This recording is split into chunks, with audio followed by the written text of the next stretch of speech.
ரொம்ப கம்மியாக இருக்கா, கவலையே வேண்டாம். இந்த சொர்க்கம் உங்களை கூப்பிடுது. என்ன சொர்க்கம் அப்படின்னு சொல்லி பார்க்கலாமா? வாங்க. தினமும் ஒரே மாதிரியான வேலைக்கு சென்று சலித்து போன பலருக்கும் எங்கேயாவது ஒரு புதுமையான இடத்திற்கு சுற்றுலா செல்லணும் அப்படின்ற ஒரு ஆசை நிச்சயம் இருக்கும். ஆனால் கையில் இருக்கக்கூடிய பட்ஜெட் நம்மளை பல நேரங்களில் தடுத்து நிறுத்தி விடும்னு தான் சொல்லணும். குறைவான செலவில் பார்த்தீங்கன்னா வானத்தில் பறக்கும் ஒரு பிரம்மாண்டமான சாகசத்தை நீங்கள் செய்ய விரும்பினால், அதாவது ஹிமாச்சல பிரதேசத்தில் உள்ள ஒரு அட்டகாசமான இடம்தான் உங்களுக்காகவே காத்து கொண்டிருக்கிறது. இந்தியாவின் பாரா கிளைடிங் தலைநகரம் என பெருமையாக அழைக்கப்படும் அந்த இடத்தை பற்றியும், அங்கு எப்படி ஒரு சூப்பரான பட்ஜெட் ட்ரிப் போவது என்பதை பற்றியும் தான் நாம் இன்றைக்கு பார்க்கலாம். அதாவது பார்த்தீங்கன்னா காங்க்ரா மாவட்டத்தில் உள்ள பிர் மற்றது பிளிங் என்ற 2 கிராமங்கள் தான் இப்போது இளைஞர்களின் கவனத்தை ஈர்க்கிறதா. இங்கே பார்த்தீங்கன்னா நீங்கள் வரும் 5000 ரூபாவிற்கு உங்களின் ஒரு முழுமையான ட்ரிப்பை முடித்து விட முடியுமா?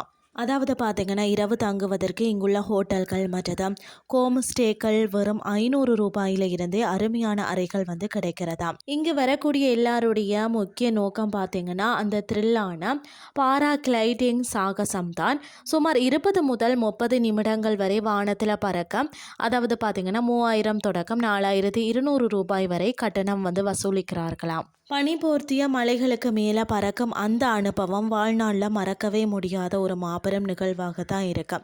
இந்த இடம் சாகசத்திற்கு மட்டுமல்லாமல் அமைதியான சூழலுக்கும் ரொம்பவே பெயர் போனது.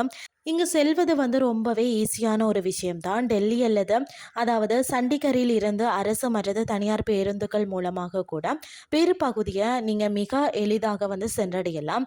ரயிலில் வர நினைக்கிறவங்க பார்த்தீங்கன்னா பதான்கோட் ரயில் நிலையத்திலையும், விமானத்தில் வாரவங்க பார்த்தீங்கன்னா கங்க்ரா விமான நிலையத்திலையும் இறங்கி அங்கிருந்து பார்த்தீங்கன்னா டாக்ஸி பிடித்து செல்லலாம். அக்டோபர் முதல் ஜூன் மாதம் வரை இங்கு செல்வதற்கு மிகவும் சரியான காலநிலையாகும். அதுலேயும் குறிப்பாக பார்த்தீங்கன்னா நவம்பர் மாதத்தில் தான் சர்வதேச அளவிலான பாராகிளைடிங் போட்டிகள் நடப்பதால் தான் உலகம் இங்கு திரண்டு வருமா. குறைந்த பட்ஜெட்டில் ஊர் சுற்ற நினைக்கிறவங்க பார்த்தீங்கன்னா உங்களின் ட்ரிப்பை முன்கூட்டியே பிளான் செய்வது ரொம்பவே முக்கியம். நண்பர்களோடு ஒரு குழுவாக செல்வது, பெரிய ஹோட்டல்களை தவிர்த்துட்டு உள்ளூர் உணவகங்களில் சாப்பிடுவதும் உங்களின் செலவை பெருமளவு குறைக்கும். இயற்கை அழகை ரசித்து கொண்டே மனதிற்கு த்ரில்லான ஒரு சாகசத்தை ரொம்பவே கம்மியான செலவில் பார்த்தீங்கன்னா அனுபவிக்கணும்னு சொன்னால் உங்களின் அடுத்த ட்ரிப் நிச்சயம் இந்த பிர் பில்லிங் பகுதியாக தான் இருக்கணும். இப்போதே நண்பர்களுக்கு இந்த தகவலை ஷேர் செய்து உங்களின் அடுத்த பயணத்திற்கான பேக்கிங்கை உற்சாகமாக ஆரம்பியுங்கள். இன்றைய கிறிஸ்டி உங்களுக்கு பிரயோசனமாக அமைஞ்சிருக்கும்னு சொல்லி நானும் நம்புகிறேன். இதே மாதிரி மற்றும் ஒரு கிறிஸ்டின் வாயிலாக உங்களை சந்திக்கிறேன். நன்றி.